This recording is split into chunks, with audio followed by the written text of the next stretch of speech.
Você provavelmente já deve ter visto ou ao menos ouvido falar sobre uma nova recente fanfic que vem ganhando popularidade nas comunidades de Ben 10, principalmente a brasileira e a espanhol, que é a EU de terror do Carnitrix. E pra quem não sabe, EU significa Alternative Universe, ou então universo alternativo. Na maioria das vezes o termo é usado para se referir a fanfics de mundos alternativos como essa do Carnitrix, e é sobre ele que nós iremos falar no vídeo de hoje. Hey galera, fala aí, aqui é o Lucky, sejam bem-vindos a mais um vídeo. Bom rapaziada, no vídeo de hoje vamos ver aqui tudo sobre a fanfic do Carnitrix. Então já vai deixando seu like, se inscreva no canal, ativa o sininho e também me siga aí no Instagram e no TikTok que vai estar aqui na descrição. Então é isso e bora pro vídeo. E bom rapaziada, para quem não conhece essa história dessa EU, não precisa se preocupar porque eu vou resumir o que aconteceu na história e os principais detalhes. Na história que foi feita pelo usuário Canibal009 do TikTok, diz que o Carnitrix é uma versão defeituosa do Omnitrix, feita por um galvaniano, que tem o mesmo nome do Azimuth, e também a mesma inteligência dele, só que um pouco inferior.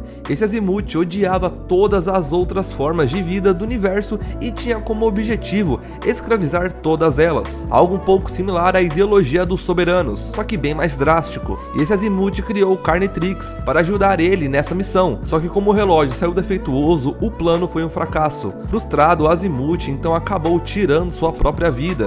Mas antes disso, ele enviou o Carnitrix para um planeta no qual ele acreditava que a espécie que habitava nele merecia sofrer e cair em desgraças. Essa espécie sendo a espécie humana e o planeta sendo obviamente a Terra, e como aqui evidentemente não temos coisas como o Omnitrix indo parar no braço do Ben por ter confundido ele com o Vomax, ou então a cápsula sendo desviada pelo Ben's relógio, fica evidente que o Ben encontrou o Carnitrix por puro acaso, ou então por puro azar. Nos é revelado na história de que o Carnitrix, diferente do Omnitrix, não transforma o usuário no ápice da espécie. Os aliens aqui não são o ápice, mas na verdade são a forma bestial e selvagem do alien. Uma forma segue apenas os próprios instintos, basicamente funcionando da mesma forma que o Nemetrix com seus poderes, só que bastante inferior e bem mais brutal. Nós também descobrimos que, diferente do Omnitrix original, o portador não tem controle sobre o relógio ou sobre suas transformações, com o Carnitrix transformando o usuário apenas quando detecta uma ameaça e selecionado a forma alienígena adequado para a ameaça. Enquanto alienígena, o portador não consegue controlar o corpo, que segue apenas seus instintos selvagens, embora a mente do Ben ainda fique consciente, assistindo tudo o que ele faz sem controle do corpo. Quando o Ben pega o Carnitrix, a gente notariamente pode ver que o relógio imediatamente faz a fusão com o DNA do Ben, coisa que a gente sabe que ocorre com o Omnitrix original, com isso sendo mencionado na série. Porém aqui evidentemente é um processo extremamente mais doloroso e brutal do que o normal. Afinal, o relógio, além de se ligar ao DNA do hospedeiro, ele controla quase que totalmente o seu corpo. Depois que o relógio se funde totalmente ao Ben, ele acaba se deparando com a Gwen, que por algum motivo o Carnitrix detecta como uma ameaça, e assim o relógio transforma o Ben no Chama, só que numa versão distorcida e macabra, e sem controle do corpo. Esse Chama acaba tirando a vida da Gwen com um ataque de fogo. Logo na sequência, o Vomax também aparece, esse no qual também é detectado pelo relógio como uma ameaça, e dessa vez o Carnitrix fez o Ben virar uma versão bestial do XLR8, que também acabou matando o Vomax quando ele colidiu com ele numa velocidade de 700 km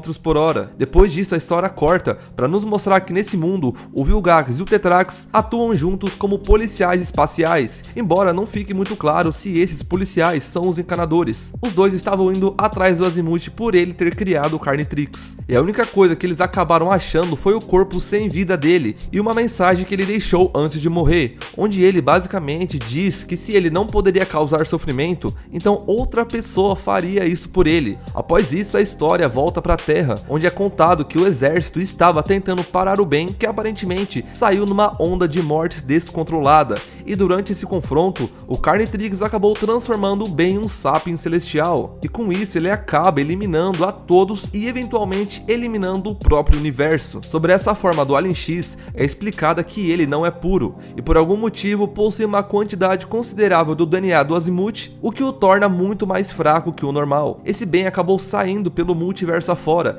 causando mortes e destruição por cada mundo que ele passava. Eventualmente o Professor Paradoxo acabou reunindo aquele mesmo grupo de bens que a gente viu no mini arco de Guerra Multiversal de Omniverse, que era formado pela Gwen 10, o Ben 23, o Ben Prime e o Ben 10.000, e também agora o Azimuth original que veio junto, para derrotar o Ben com o Carnitrix e parar os ataques dele a outros mundos. Mesmo os aliens dele sendo apenas bestiais e não ápice, o Carnitrix mudando de forma sem parar para defender o Ben acabou sendo um problema durante a batalha, ao ponto de que eventualmente o Carnitrix transformou o Ben no Alien X novamente, que usando seus poderes liberou uma onda de energia que derrubou todos os heróis ali, exceto o Ben 10.000, e devido à onda de energia, o Carnitrix acabou descarregando. O Ben do Carnitrix implorou pro Ben 10.000 não se aproximar, afinal com a aproximação dele isso faria com o Carnitrix reativar novamente. Nessa situação, o Azimuth explicou pro Ben 10.000 que a única forma de vencer era atacando à distância enquanto o Carnitrix estava desativado. Sendo assim, o Ben 10.000 se transformou no Atômico X e com uma rajada de energia à distância desintegrou o braço do Ben Carnitrix, junto do próprio Carnitrix. O Azimuth conseguiu salvar a vida daquele Ben e os Sábios Celestiais reconstruíram o universo dele, e ao voltar para casa, esse Ben mesmo, com sendo o universo tendo sido restaurado, ele não conseguia viver normalmente devido aos sérios traumas de tudo que o Carnitrix o fez fazer. Afinal, mesmo que a Gwen e o Vomax tenham voltado à vida, a mente do Ben ainda lembrava do que ele fez. Essa perturbação na cabeça dele estava tão intensa que ele começou a ver os monstros aliens do Carnitrix em reflexos no espelho, e ainda conseguia sentir o relógio grudado no seu pulso e falando com ele, mesmo que ele não estivesse de fato lá. De tempos em tempos, o Professor Paradoxo visitava aquele universo para garantir que tudo estava bem. Em um desses dias, o Ben pediu ajuda para o Paradoxo. Ele disse a ele que não conseguia mais suportar os seus traumas e também as perturbações. Pensando numa solução, o Paradoxo disse ao Ben que ele poderia voltar no passado e impedir o Ben de pegar o Carnitrix. Porém, essa ação acabaria apagando aquele Ben da existência, afinal teria existido. Mas o Ben aceitou de toda forma, afinal era exatamente isso que ele precisava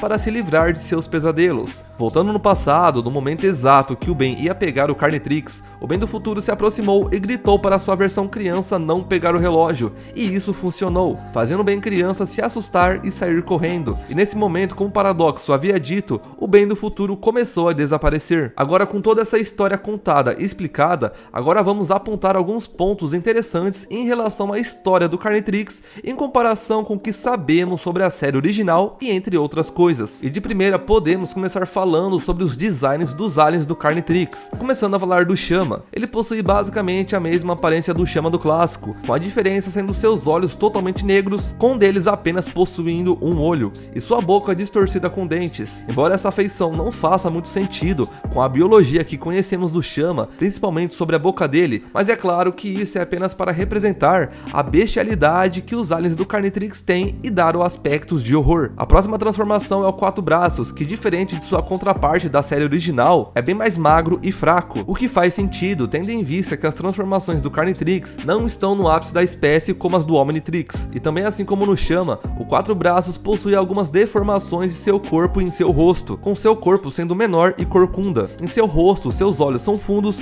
e suas pupilas pequenas. E como ele tem 4 olhos, em cada lado há 2 olhos juntos um dos outros. E assim como o Chama, a sua boca está alongada e com um sorriso macabro. Agora, falando do XLR8, ele é provavelmente o que possui o corpo mais deformado, sendo muito mais corcunda que o Quatro Braços, ao ponto de ser quase um quadrúpede como besta. Também é notável que ao invés de suas garras, ele possui uma mão mais normal, embora frouxa e deformada. O XLR8 também está sem seu capacete natural, o que pode indicar ainda mais a fraqueza dos aliens em relação à sua versão aprimorada. E novamente, o rosto deformado com um sorriso retorna por aqui. E por fim, temos o Alien X, que não parece ter muitas deformações no corpo, exceto pelo seu corpo magro e fraco. Semelhante ao do Quatro Braços, seu rosto também possui os mesmos olhos e dentes macabros das outras transformações. E algo interessante sobre esse Alien X é de que ele é provavelmente o único alien do Carnitrix que possui algum tipo de consciência, e que não age apenas por um instinto selvagem. Falando agora do próprio Carnitrix, ele é bem diferente do Omnitrix original, não possuindo os triângulos pretos nas laterais e muito menos um botão de ativação, ao invés disso tendo 3 tentáculos, nas quais o dispositivo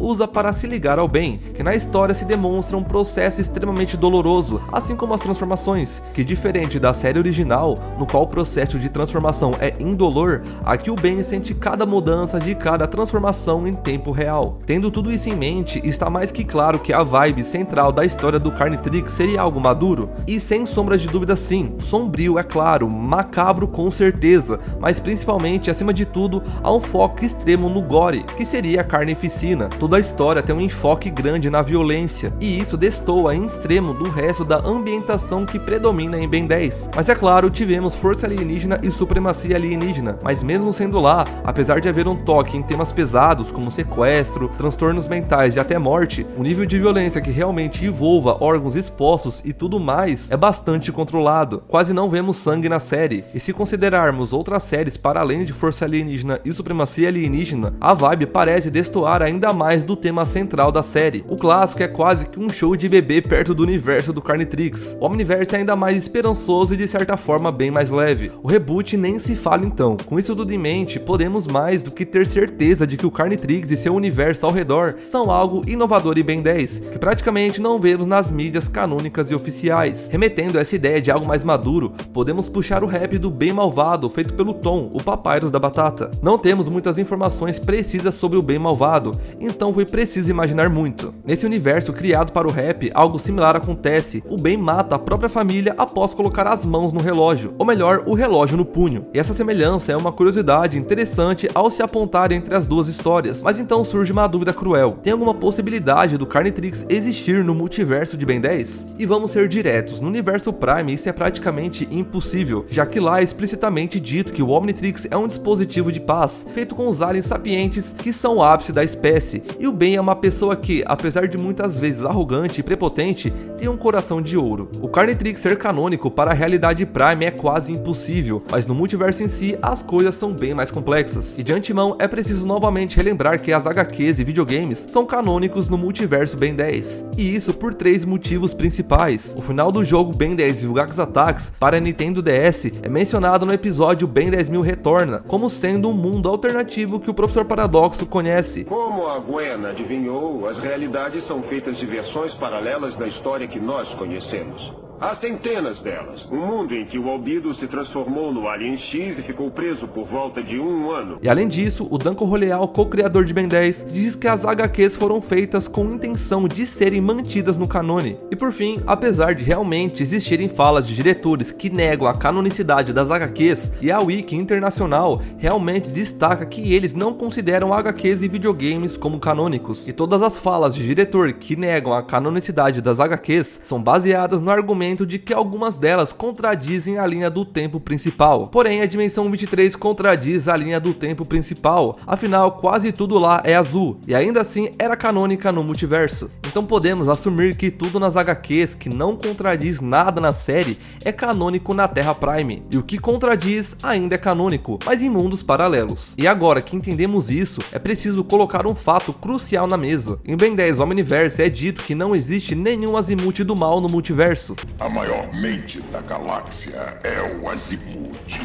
Mas não importa em qual dimensão ou linha do tempo, ele é sempre esperto demais para ser mau. E é possível argumentar que o Galvaniano maligno do universo do Carnitrix não é o Azimuth de fato, e sim alguém que tomou seu nome, mas isso provavelmente só foi feito para evitar furos. Ainda assim, a não existência de um Azimuth maligno poderia ser alterada, afinal, os próprios diretores não concordam entre si, como na ocasião onde o Danko Roleal, que falou que o episódio de Edorion até a eternidade e o episódio Adeus Já Vai Tarde se passam numa linha do tempo alternativa, e o Derek J. White, diretor de artes de Ben 10 Omniverse, discordou fortemente dessa afirmação. Assim sendo, é sempre possível que um diretor desfaça algo que o outro fez. Também podemos argumentar que, de certo modo, o Azimuth já tem algumas falhas na série original que diminuem seu grau de moralidade. Ele é egoísta várias vezes, diminui e menospreza os seres humanos, e chega até ser hipócrita em alguns momentos, como quando ele menosprezou o Super Omnitrix e elogiou sua versão recriada em Omniverse, que tem ainda menos funções. Ainda assim, ele não pode ser considerado como maligno na linha do tempo Prime, afinal, ser alguém com falhas não implica ser maligno ou perverso. Daí podemos até puxar uma diferença entre vilões que são realmente puro mal, como Vilgax, que mata e causa caos porque é seu instinto natural, de vilões traumatizados, com passados tristes, como é o caso da maioria dos vilões hoje em dia, incluindo o Dr. Animal e o Albedo. Então se conclui que realmente a única maneira do Carnitrix ser canônico no multiverso seria com retcon por parte de uma equipe nova em Ben 10. E para finalizar esse vídeo, vamos apenas destacar uma diferença entre a história do Carnitrix e outra história de terror feitas por fãs sobre Ben 10. E a história na qual me refiro é a do curta animada Ben 10 La Maldición del Omnitrix, ou traduzido do espanhol Ben 10 A Maldição do Omnitrix, feita pelo canal do YouTube Satan Orbs. A história dessa curta foi publicada há 8 meses atrás, e algumas vezes foi referenciada como algo envolvendo o Carnitrix, porém duas histórias não possuem nenhum tipo de conexão, possivelmente há inspirações, mas as conexões param por aí, pois são histórias e universos de horror diferentes e também distintos. Bom rapaziada, então vou finalizando esse vídeo por aqui, eu espero que vocês tenham gostado, deixa o like, se inscreva no canal, também comente aqui, tá pessoal, ideia de vídeos que vocês querem que eu traga aqui pro canal, e também não se esqueça aí de me seguir no Instagram e no TikTok que vai estar aqui na descrição. Então é isso, muito obrigado